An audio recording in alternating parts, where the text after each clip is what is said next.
Hello everyone, welcome to lesson up. हमारा अगला topic है distributed winding. So distributed winding हम लोग क्यों यूज़ करते हैं?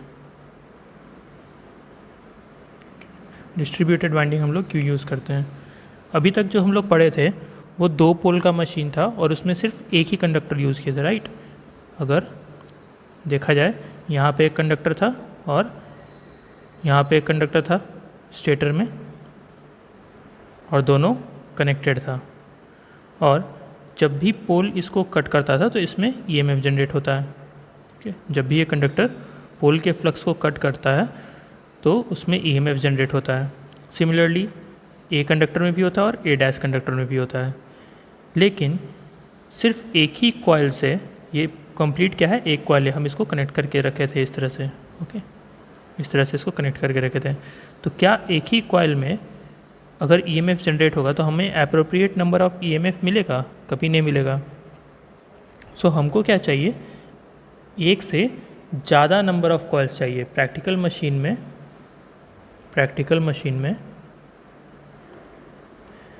Appropriate amount of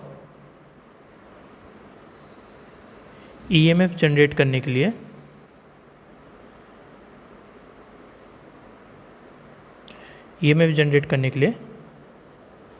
more number of coils चाहिए।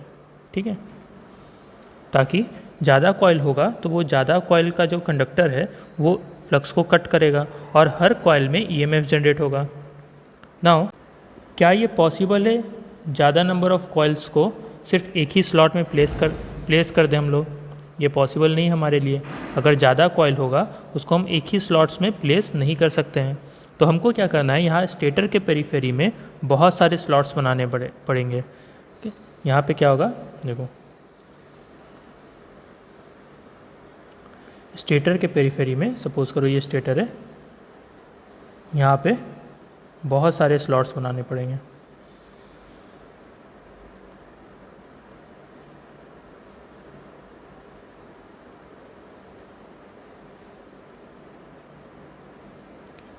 बहुत सारे स्लॉट्स बनाने पड़ेंगे और हर स्लॉट्स में हमको कंडक्टर प्लेस करना पड़ेगा। तो अगर ज़्यादा नंबर ऑफ़ स्लॉट्स रहेगा यानी कि ज़्यादा नंबर ऑफ़ कॉइल को हम प्लेस कर पाएंगे और हर कॉइल में ईएमएफ जनरेट होगा तो हमको एप्रोप्रिएट अमाउंट ऑफ ईएमएफ मिल जाएगा। नाउ यहाँ पे अगर ज़्यादा नंबर ऑफ़ कॉइल है, सपोज करो तुम 2 पोल का मशीन यूज़ कर रहे हो,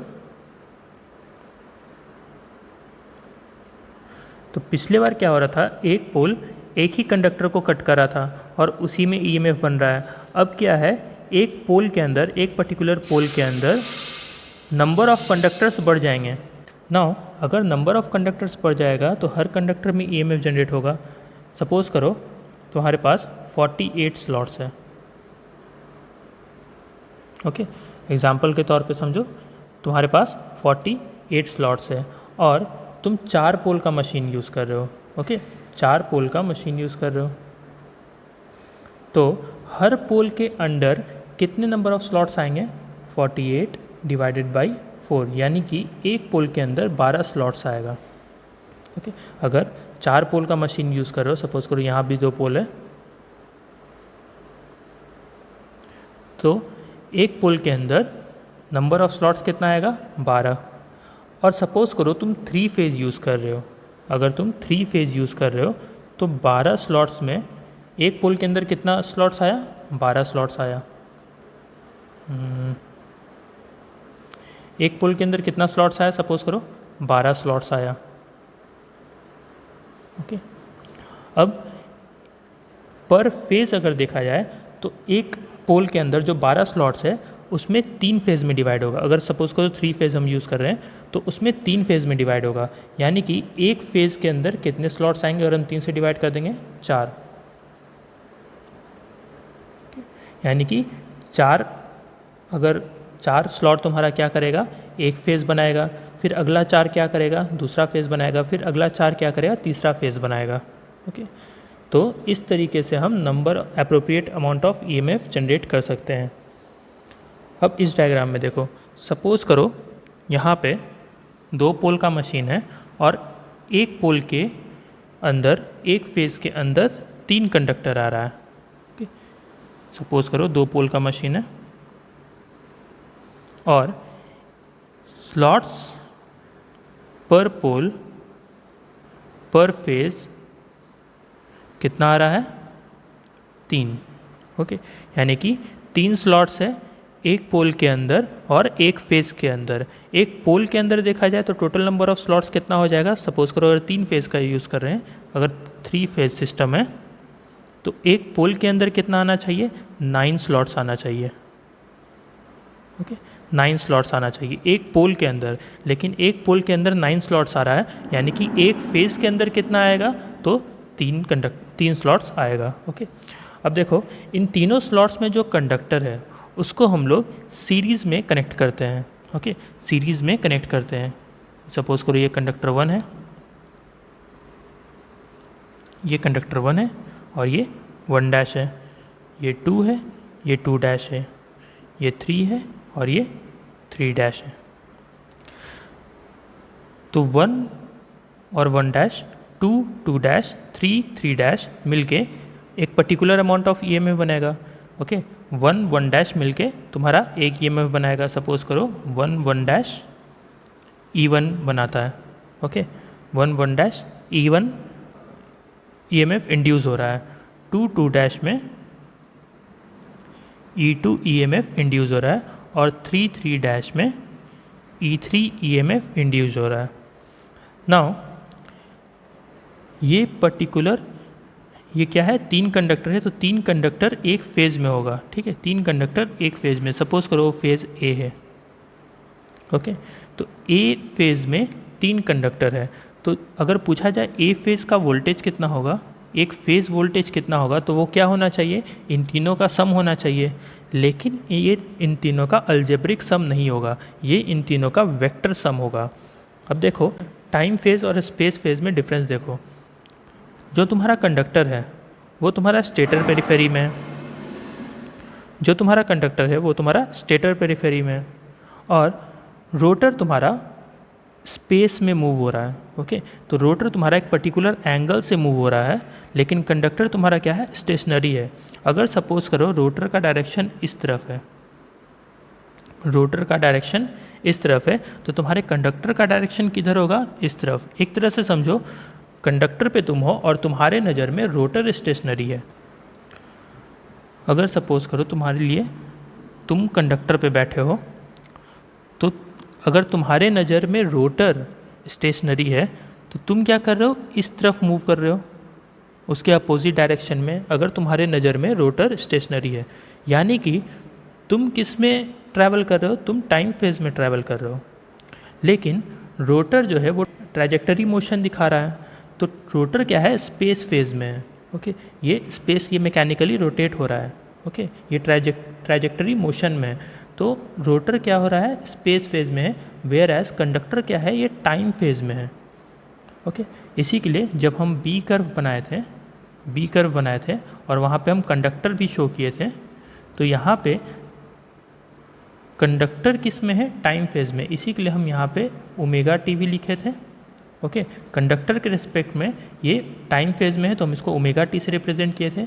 लेकिन पोल क्या है? पोल रोटेट हो रहा है, मैकेनिकली वो रोटेट हो रहा है, वो स्पेस फेज में, वो ट्रैजेक्टरी मोशन में।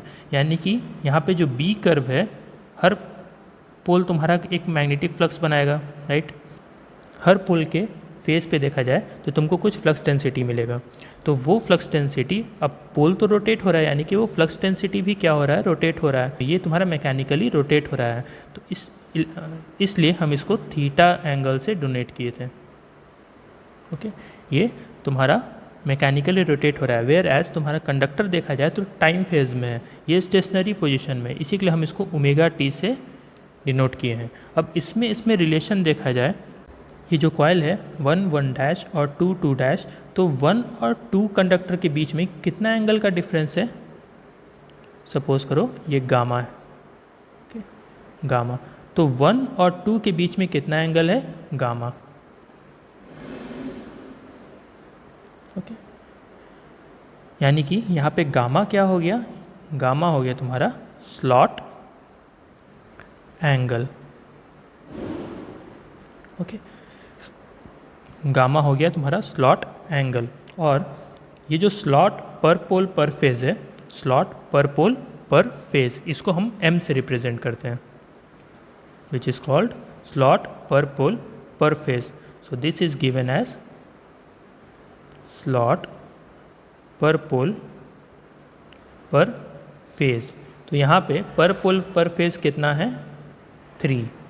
ओके, यानी कि एक पोल में 3 स्लॉट है, एक पोल के एक फेज में 3 स्लॉट है। तो अगर हम फेज स्प्रेड पूछें, यानी कि इस फेज का कितना एंगल बना रहा है, सेंटर पॉइंट से देखा जाए तो ये फेज कितना कंडक्टर को कंटेन कर रहा है, उसका एंगल क्या है, अगर ये पूछा जाए तो क्या हो जाए? देखो, एक स्लॉट एंगल है गामा, तो 3 स्लॉट एंगल, 2 स्लॉट के बीच का एंगल है गामा। ओके, स्लॉट एंगल है गामा, तो 3 स्लॉट है यहाँ पे, तो 3 स्लॉट क्या हो जाएगा? नंबर ऑफ कंडक्टर एक फेज में कितना है? 3, तो 3 स्लॉट का कितना हो जाएगा? m into gamma. तो इस फेज का फेज स्प्रेड कितना हो जाएगा? m into gamma. ओके, अब देखो, सपोज करो ये तुम्हारा एक न्यूमेरिकल है और इसको तुम कैलकुलेट कर रहे हो। तो देखो, 2 पोल है। ओके,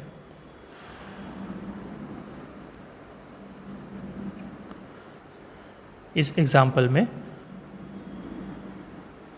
2 पोल का यूज़ किए हम लोग। ओके, और एक पोल के एक फेज में कितना कंडक्टर है? 3, यानी कि m का वैल्यू यहाँ पे क्या है? 3। Slot per pole per phase कितना है? 3। और सपोज करो अगर 3 फेज सिस्टम है, 3 फेज सिस्टम है, तो एक पोल के अंदर कितना स्लॉट आएगा? एक पोल के अंदर कितना स्लॉट आ जाएगा? स्लॉट्स पर पोल, तो एक पोल के अंदर कितना स्लॉट्स आएगा? दैट इज़ 3 इंटू 3, यानी कि 9 स्लॉट्स आएगा। ओके, एक फेज़ के अंदर 3 स्लॉट है, तो 3 फेज़ का सिस्टम है, तो कितना आएगा? 9 स्लॉट, यानी कि एक पोल के अंदर कितना आया? 9 स्लॉट्स। फिर देखा जाए टोटल नंबर ऑफ स्लॉट्स कितना हो जाएगा? टोटल नंबर ऑफ स्लॉट्स कितना हो जाएगा? 2 पोल का मशीन था, एक पोल के अंदर 9 स्लॉट्स आया, तो 2 पोल के अंदर कितना आ जाएगा? 18 स्लॉट्स। Okay, 18 slots. तो देखा जाए इस पूरे स्टेटर पेरीफेरी में कितना स्लॉट्स आ रहा है? 18 स्लॉट्स आ रहा है। और कंप्लीट ये स्टेटर पेरीफेरी कितना है? 360 डिग्री है। ओके, तो स्लॉट एंगल कितना हो जाएगा? कंप्लीट स्टेटर पेरीफेरी जो है वो 360 डिग्री है। ओके, और टोटल नंबर ऑफ स्लॉट्स कितना है? 18। तो एक स्लॉट एंगल कितना आ जाएगा?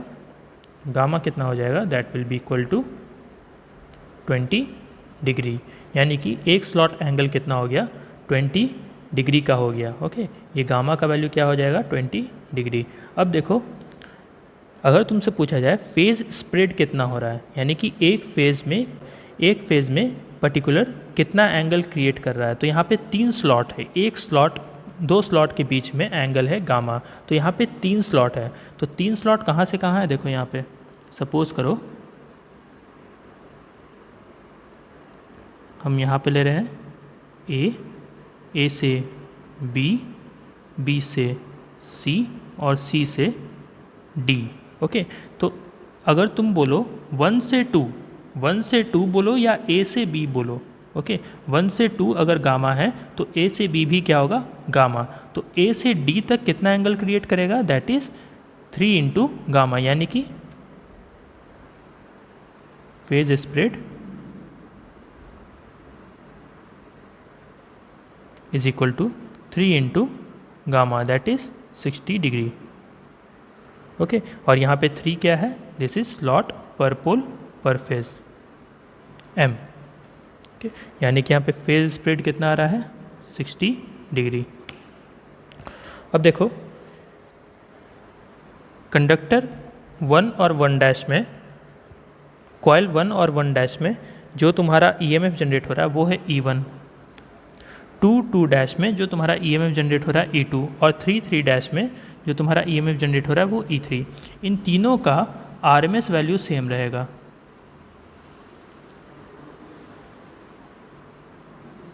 ओके, आरएमएस वैल्यू सेम रहेगा, लेकिन तीनों में डिफरेंस क्या है? तीनों में डिफरेंस है टाइम फेज़ का। ओके, तीनों में डिफरेंस है टाइम फेज़ का। अब देखो, कंडक्टर 1 के प्रोस्पेक्टिव से देखा जाए, अगर पोल स्टेशनरी है तो तुम इस साइड मूव हो रहे हो, अगर 2 से देखा जाए तो इस साइड मूव हो रहे हो, और 3 से देखा जाए तो तुम इस साइड मूव हो रहे हो। लेकिन तीनों में डिफरेंस क्या है? तीनों में डिफरेंस ये है कि सबसे पहले अगर सपोज करो तुम्हारा रोटर का डायरेक्शन इधर है, तो सबसे पहले फेज़ 3 में जनरेट होगा ईएमएफ, फेज़ 2 में जनरेट होगा ईएमएफ, देन फेज़ 1 में जनरेट होगा ईएमएफ, राइट। अगर रोटर का डायरेक्शन इधर है, हम रोटर का डायरेक्शन को उल्टा कर देते हैं, हम रोटर के डायरेक्शन को उल्टा कर देते हैं। अगर रोटर इस डायरेक्शन में घूम रहा है, ओके, इस डायरेक्शन में घूम रहा है विथ एन स्पीड, अगर इस डायरेक्शन में घूम रहा है, तो कंडक्टर 1 के प्रोस्पेक्टिव से देखा जाए तो तुम इस डायरेक्शन में घूम रहे हो। ओके, अगर कंडक्टर के प्रोस्पेक्टिव से अगर पोल स्टेशनरी है तो तुम इस डायरेक्शन में मूव हो रहे हो। 2 के नज़र से देखा जाए तो तुम इस डायरेक्शन में मूव हो रहे हो, और 3 के नज़र से देखा जाए तो तुम इस डायरेक्शन में मूव हो रहे हो। लेकिन तीनों में डिफरेंस क्या है? ओके, तीनों में डिफरेंस क्या है? देखो, कंडक्टर के सामने जब पोल आएगा तो उसमें तो ईएमएफ जनरेट होगा, लेकिन तीनों में डिफरेंस क्या है? सबसे पहले किस पे ईएमएफ जनरेट हो रहा है?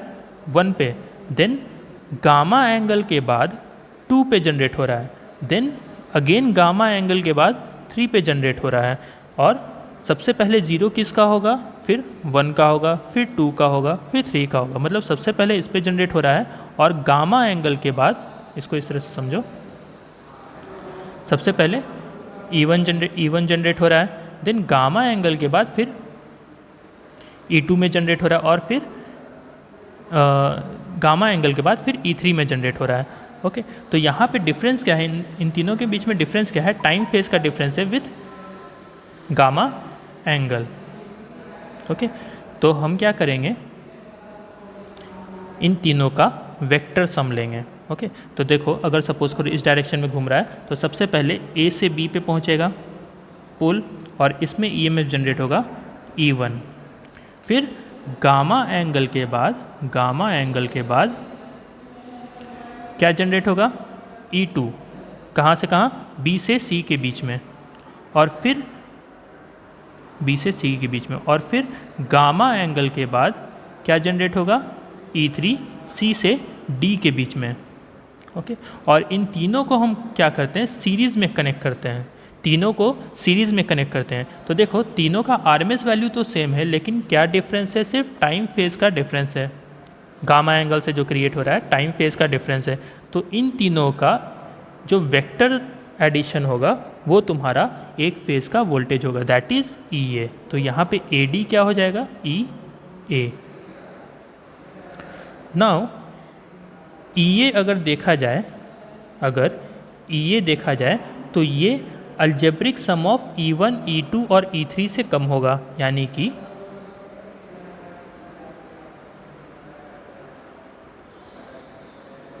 EA जो होगा, EA this will be less than E1 plus E2 plus E3।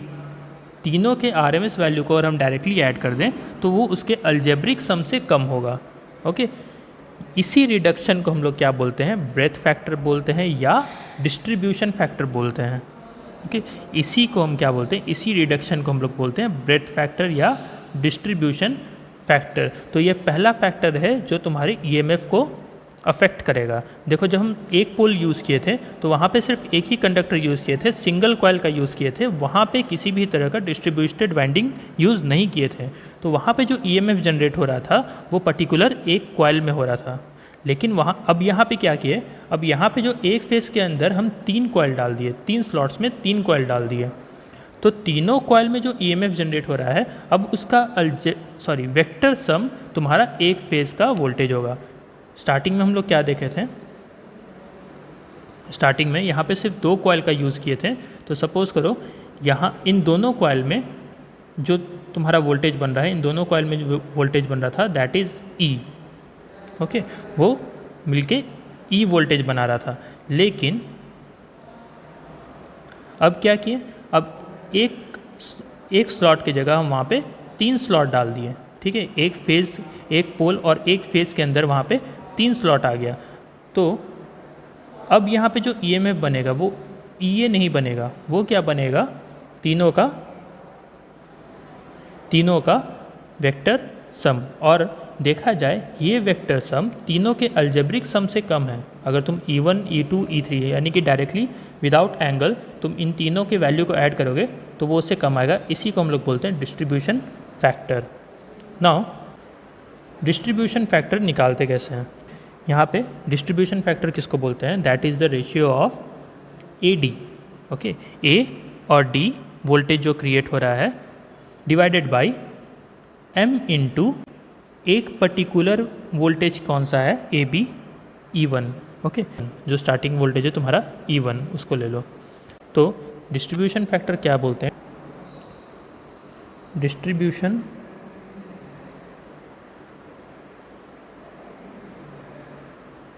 Factor KD is equal to total EMF क्या जनरेट हो रहा है, एक फेज EMF क्या जनरेट हो रहा है EA, और slots per pole per phase कितना है M, यहाँ पे M का वैल्यू क्या है 3, इनटू एक वोल्टेज A से B पे जाने में कितना वोल्टेज क्रिएट कर रहा है E1, यानी कि इसको हम क्या लिख सकते हैं, EA को हम क्या लिख सकते हैं AD, और E1 को क्या लिख सकते हैं AD divided by M into AB। Now ये है A, ये है D, B, C। हम यहाँ पे AB को बाइसेक्ट कर रहे हैं विथ 90 डिग्री। AB को हम बाइसेक्ट कर रहे हैं 20 से, ओके। और यहाँ पे AD को हम बाइसेक्ट कर रहे हैं 20 से, ठीक है। A और बीच में एंगल कितना है गामा,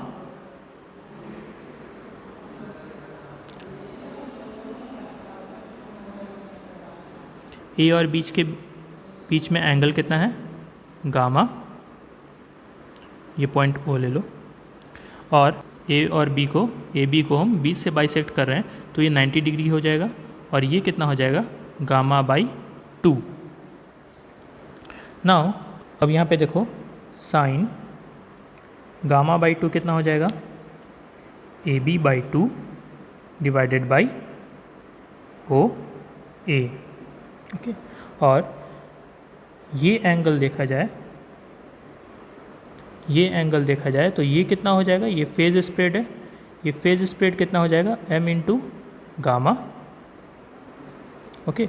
और आधा इसका कितना हो जाएगा, इसको हम भी बाइसेक्ट करेंगे 20 से, तो आधा कितना हो जाएगा M गामा बाई 2। तो साइन M गामा बाई 2 कितना हो जाएगा, this will be equal to AD by 2 divided by OA।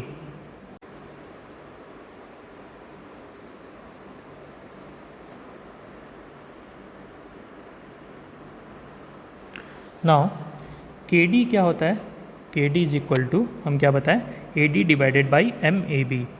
तो AD डिवाइडेड बाई MAB क्या हो जाएगा, AD क्या हो जाएगा OA into 2OA into sign M gamma by 2 divided by AB क्या हो जाएगा M इंटू AB क्या हो जाएगा 2OA into sine gamma by 2। Now KD distribution factor क्या हो जाएगा, that will be equal to sine M gamma by 2 divided by M sine gamma by 2। तो ये तुम्हारा हो गया डिस्ट्रीब्यूशन फैक्टर, ओके। नाउ अगर देखा जाए तो इनिशियली पहले तुम्हारा EMF क्या बना था, EMF इक्वेशन हमें क्या आया था,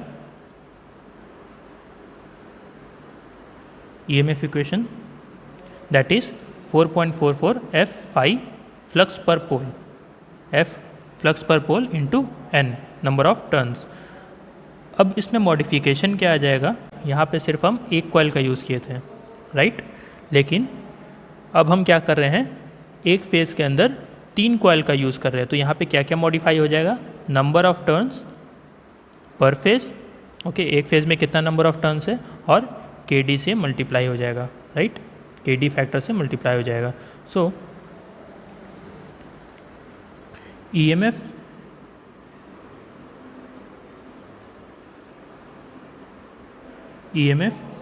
E will be 4.44 into KD into F flux per pole into N phase. So this much amount of voltage will be induced.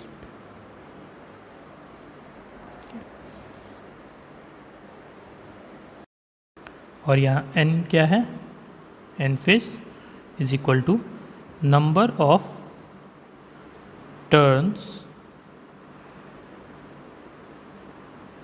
in series per phase, okay. इन तीनों कॉइल को हम क्या किए थे, सीरीज़ में कनेक्ट किए थे, इन तीनों कॉइल को 1, 2 और 3, इन तीनों को हम क्या किए थे, सीरीज़ में कनेक्ट किए थे, 1, 1 को और फिर 2, 2 को फिर 3, 3 को। तो number of turns, total number of turns इस फेज़ में कितना हो जाएगा, इसका सपोज करो नंबर ऑफ टर्न्स है N1, इसका नंबर ऑफ टर्न्स है N2 और इसका नंबर ऑफ टर्न्स है N3। तो total number of turns in phase क्या हो जाएगा, N1 + N2 + N3। तो इन तीनों का जो नंबर ऑफ टर्न्स होगा वही तुम्हारा N फेज़ होगा।